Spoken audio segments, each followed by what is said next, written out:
Hey guys, Kev here, and I just want to do a knife ramble, just rambling. This is going to be sort of a, I guess, new arrivals type thing, I guess, because most of these are new things that have come in. But it's really just a ramble to ramble. I just wanted to do a knife ramble, and I didn't have a great topic. And I was thinking to myself, our pre-order is Saturday. For me right now is April 3rd, 2022. I'm going to date this, but our pre-order for Devo Knives for the Stout is on Saturday the 9th, so 6 days away. And this video will go up after that. So I find myself thinking, what will happen on Saturday?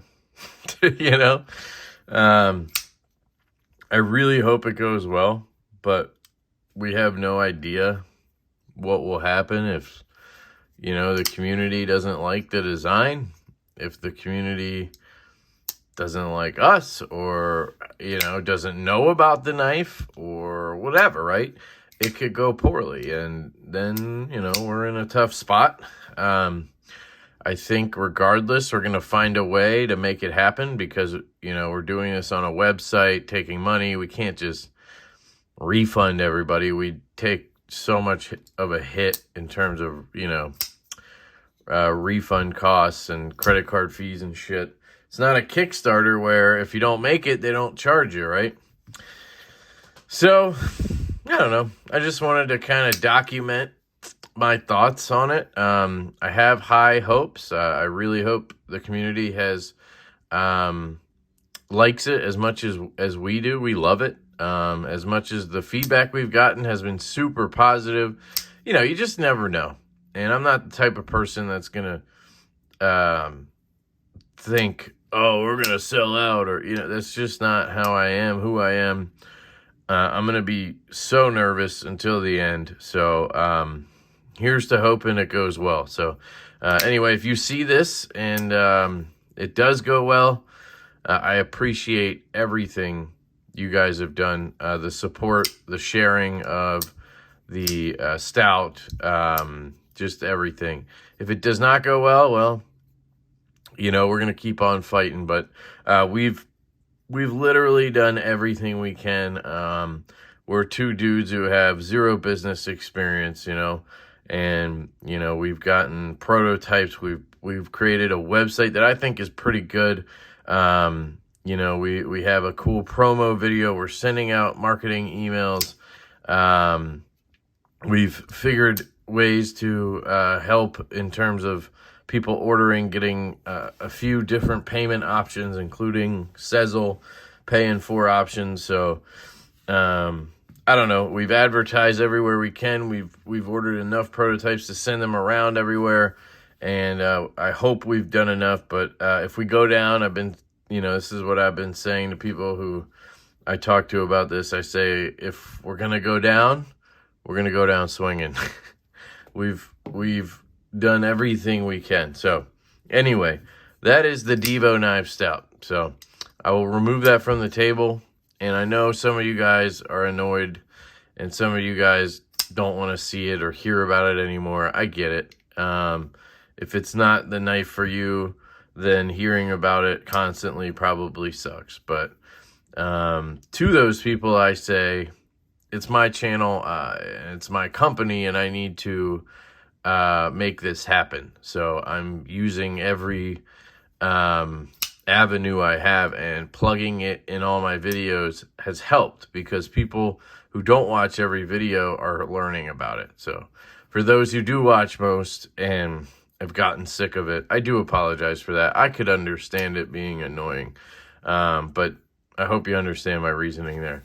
All right, so the other stuff on the table, I have this awesome Northwoods Leatherworks Co. slip that was made for my Tactile Knife Co. Bear, and I absolutely love it. I do have another one in black, So it's been kind of cool to test them out. This one is just absolutely gorgeous. I love it. This leather with the navy stitching.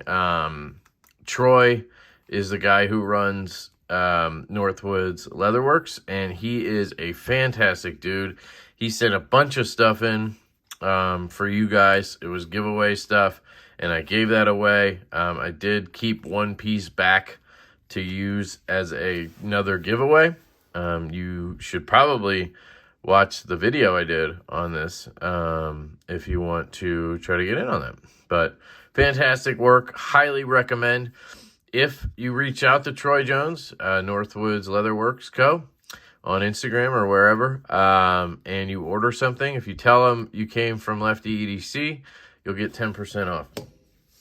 I recently did a video about this. This is probably my new favorite light. This is the CWF Micro Arcadian, and it takes a 10-440, which for me is the absolute best size flashlight because it's basically a AAA light. It's very functional. I can grip it and get right to the clicky very easily. And I love that it's a clicky. All the other lights I've found in this size are either side switch or twisty, and I just want a good clicky, you know. Now, these are expensive, $425 I paid for this. This is the polished titanium. I've seen ones for $900 in full Zerk, so they are pricey, but you know what? They're very, very well made. I think this is called the bezel. I love how they finished that. Just look at that. Just look at the chamfering and everything. It just is superb. The light source is fantastic. It's not a blinding sort of light. It's not, I don't know if it's the softest light, but it's, for me, I think it's a really good light. Color. I don't like some of these. That's the one thing I don't like about the Dapper Ion here is you get that really bright sort of light where this is a little bit softer, if that makes sense. Now that's full brightness for this guy, and that was full brightness for that guy. So there you go. In person, I'd say the CWF does pack a little bit more of a punch. This does go up to 650 though, which I think is pretty good. This has a little bit more programmability. It's pretty hot right there just from that little bit. You can actually set temperature on this, which is pretty cool. So you can basically click the temperature thing, and then once it'll turn on bright, and once it gets to a temperature that you don't like, you click it off, and then it'll set that temperature, and going forward, anytime you use it, if it hits that temperature, it'll shut the light off so that you never get it too hot for your taste. I think that's pretty cool. So that's the Micro Arcadian. I do have an Okluma DC0 coming at some point soon, and I'm excited to check that out compared to this, because I believe they're a similar size, but I think the DC0 or DCO is a little bit wider, so I'm not sure. I do have a AHA here. This is the Peach and Honey. These two knives right here are things I'm super excited about. This is my first basically full custom lefty. Basically my first full custom knife. Like, I did have a Walter Wells made, but it just seems a little bit of a different category. But I mean, it is a handmade custom, so you know, I gotta give Walter credit there. But that's $350 knife. This is a $1,300 knife. So to me, there's a difference.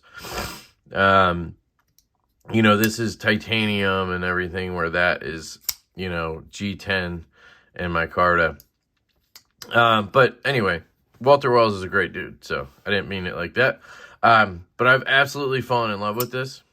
You know, the only issues I've had, which I wouldn't even call issues because they will be fixed, is there's a little bit of lock stick, but it's like that reassuring lock stick, and it's almost already better than it was before.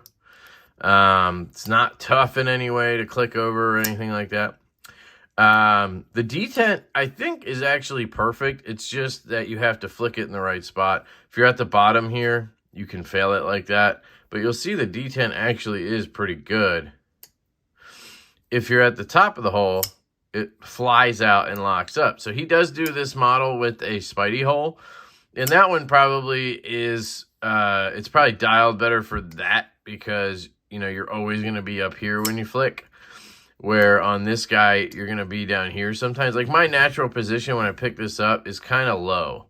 You'll see my fingers down there. So I tend to flick it out a little soft sometimes, but it's just really a matter of me, you know, doing it. And now I just know, pick it up, flick. Like, you know what I mean? I don't pussyfoot it, and I'm good. Thumb flick, same thing. It's pretty good, but, you know, so I don't know if I'd like the detent strengthened a little bit or not. It's not in any way a negative. I think it's just, you know, me preference-wise. But I wouldn't want to affect the closing action because you can see there it's very smooth. And this is with it Loctited, you know, where there's no play at all. It's a tank. So, you know, I don't know if strengthening the detent would mess with that. So I don't think I'd want to do that. The only other tiny issue is if you sort of slow roll it open like that, it doesn't lock up all the way like it did there. But if I tap it, I can break the lock. Now, is that really an issue? I don't think so, because if you just slow roll it like a normal person, it locks up. You know, if you flick it,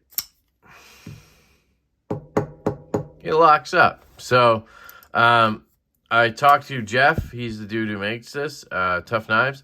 And he just said, hey, dude, send it in. I'm going to take care of both those issues, the tiny bit of lock stick and the lockup thing. He said it's an easy fix. And, you know, he doesn't make a lot of left-handed knives. This is the first one he's made in a long time. He honestly told me he says no to a lot of lefties. So I'm kind of just grateful that he made me one. So he lives locally. I'll send it off. He'll get it a day later, and I'll get it fixed up, and I'll get it back hopefully within the week, and it'll be even more perfect, because honestly, this has become my favorite knife in my collection since I've gotten it. So I can deal with, and again, it's a full handmade custom. It feels production, but it's a full handmade custom, so you're going to have little quirks you have to, you know, maybe sort out or whatever. So I'm perfectly happy with that. This is just an absolutely fantastic knife. I mean, just look at it, guys. I sound like bees blades. Just look at it. I mean, just look at it. And then the blade shape. Oh my God, this thing is an absolute beauty. And then the action. I'll keep talking about it forever. This is the Jack Wolf Knives Sharpshooter Jack. You guys saw a long video on this. And the reason I'm showing it again here is because I'm going to send it off tomorrow to a couple channels. So Ben sent this in to me, and I told him when he offered, I said, dude, that's fantastic.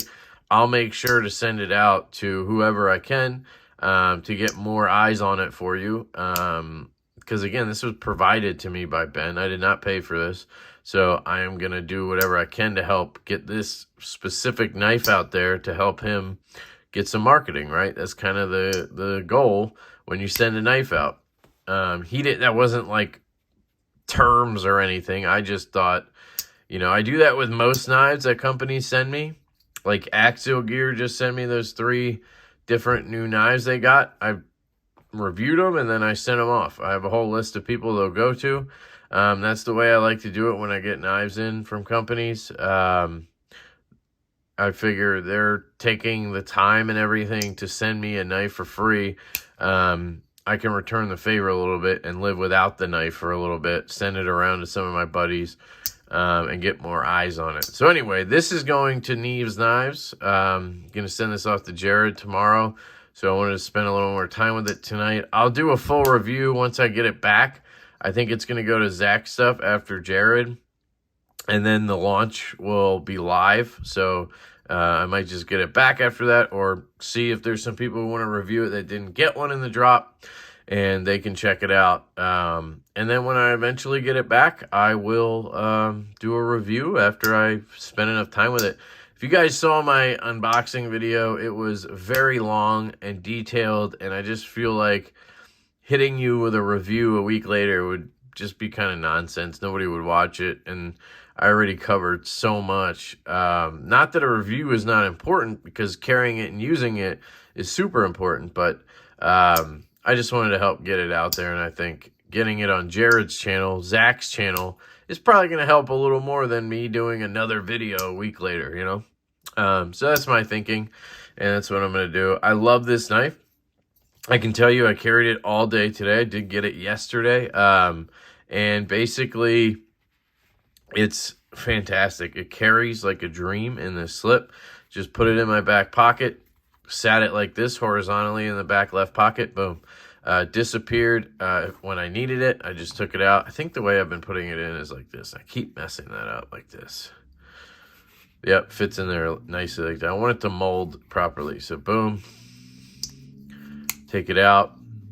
I opened a couple packages today because I got some stuff in from Amazon, and it did its job. Now, you guys know I don't love a clip point, but I do like this kind of clip point. I think it's called a Lanny's clip, because it is a little lower. At least it feels a little lower than a normal clip point that swoops up higher. Now, you get a lot of belly at the end there, so, but, you know, it cut into the package I needed to pretty easily, honestly. I did learn that I can do the old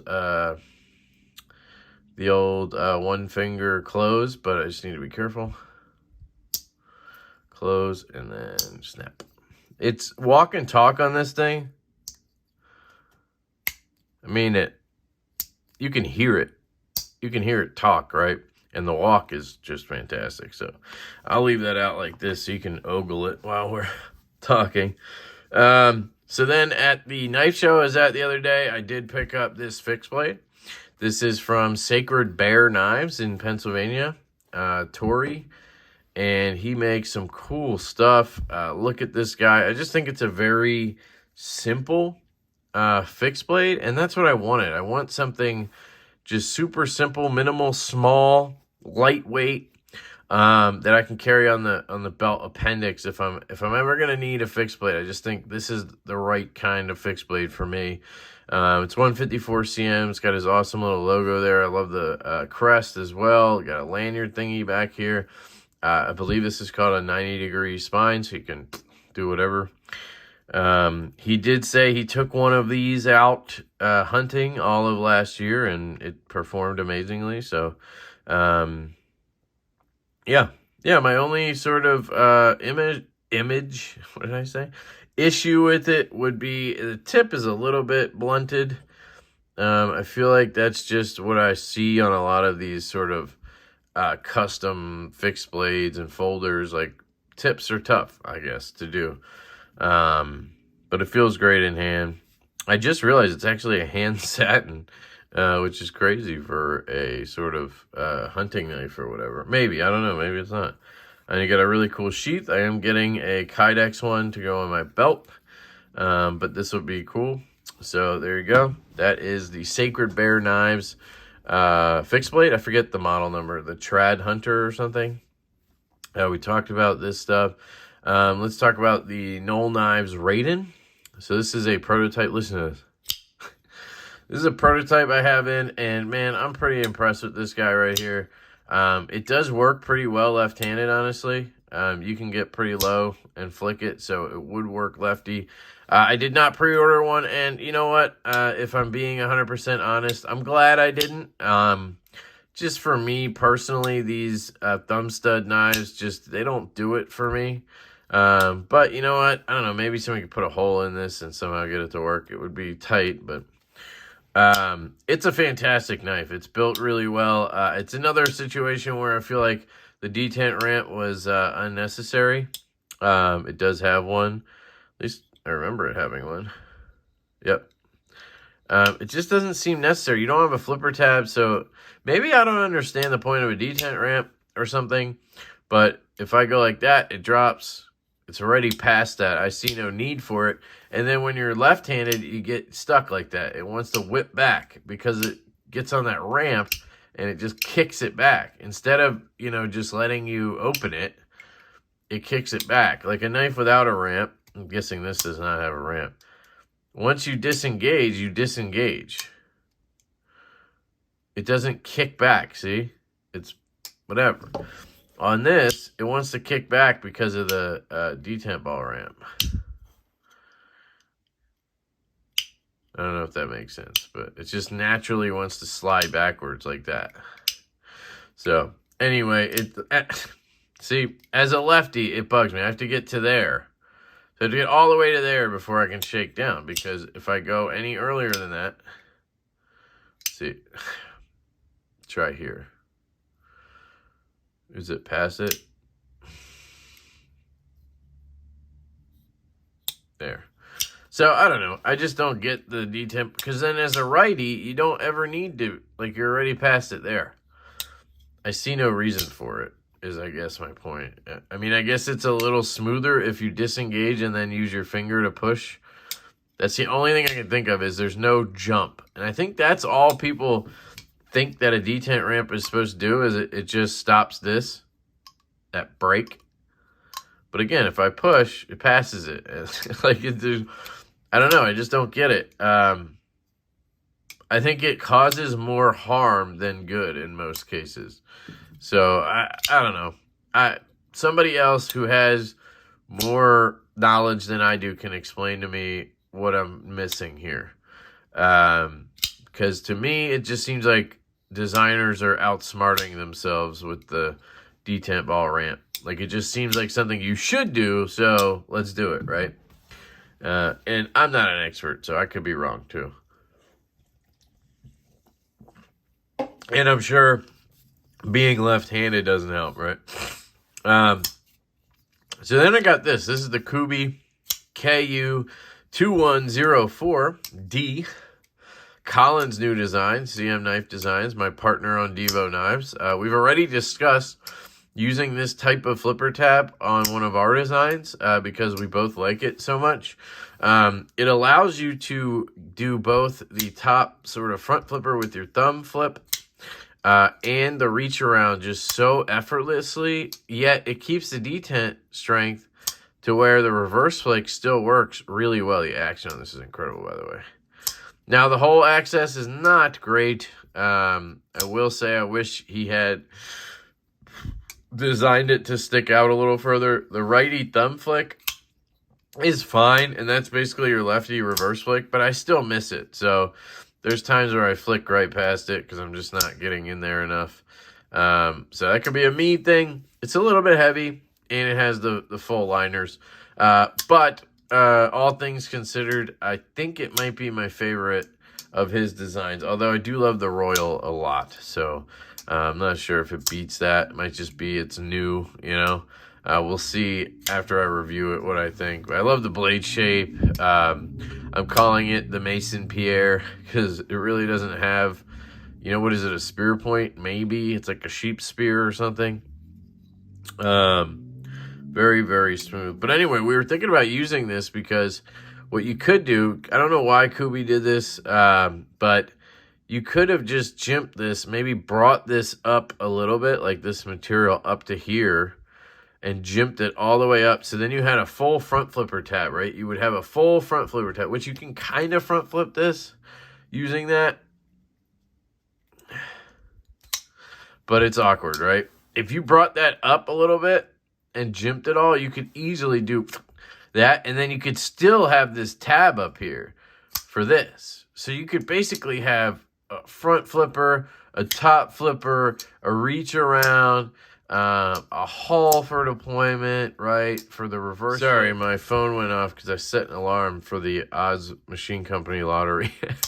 But anyway, you'd have all the deployment methods except for a flipper back here. But it basically is a flipper back there. I mean, it's crazy. So I think we're going to use that. So anyway, that is a quick ramble about just everything, just rambling. That's what I felt like doing today. So hope you guys enjoyed it. Let me know in the comments what you think of all that. I can't wait to, like, I'm just, I honestly don't want to send this because I don't want to be without it, but I do want to send it to just get those two things knocked out real quick. And then it'll be perfect. So might as well, right? But that's how much I love it that I am thinking about just not sending it. And then this thing as well, I'm going to miss it while it's gone, but it's for the greater good. And I really wish Ben all the luck in the world with the Jack Wolf Knives launch on April 15th. Set your calendars. If you watch my unboxing, I'll have a list of every dealer you can get one at on April 15th. And the Stout. Let's hope that all things go well. So, love you guys. Hope you have an absolutely fantastic day. And I will catch you later.